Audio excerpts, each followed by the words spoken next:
চাই যে সাকিব আল হাসান আমাদের বগুড়ার শহীদ চান্দু স্টেডিয়ামে খেলুক। সাকিব আল হাসান আবার বাংলাদেশের হয়ে খেলুক এবং সেটা বগুড়ার মাটিতে।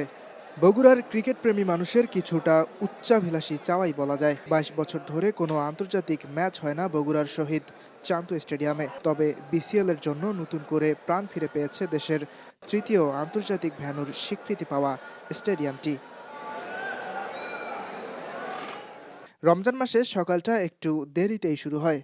সেহরি করে মানুষ ওঠে একটু বেলা করে। তবে ক্রিকেটের কাছে ঘুম খুবই তুচ্ছ। তাই তো সকাল সকাল স্টেডিয়ামের বাইরে লম্বা লাইন। কেউ এসেছেন প্রায় 100 কিলোমিটার দূর থেকেও, সেহরি করে না ঘুমিয়েই।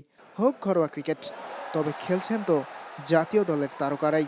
লিটন কুমার দাস, নাজমুল হোসেন শান্ত, তানজিদ তামিম, তাওহিদ হৃদয়রা। কিন্তু এতটুকুতেই সন্তুষ্ট নন বগুড়ার ক্রিকেট প্রেমীরা। আমরা বগুড়ার মানুষ আশাবাদী যে আরো আন্তর্জাতিক ম্যাচগুলো বগুড়াতে দেওয়া হোক।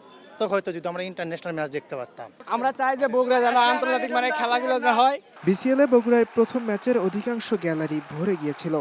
গেট খুলতে দেরি হয়, গেট ভাঙার চেষ্টাও করেছিল দর্শকরা। গেট খুলে দিতে হুমড়ি খেয়ে মাঠে প্রবেশ করেছিল।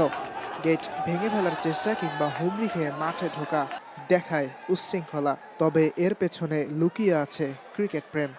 ক্রিকেট যে বাঙালির রক্তে। ইয়াসির আরাফাত সবুজ, স্টার নিউজ, বগুড়া।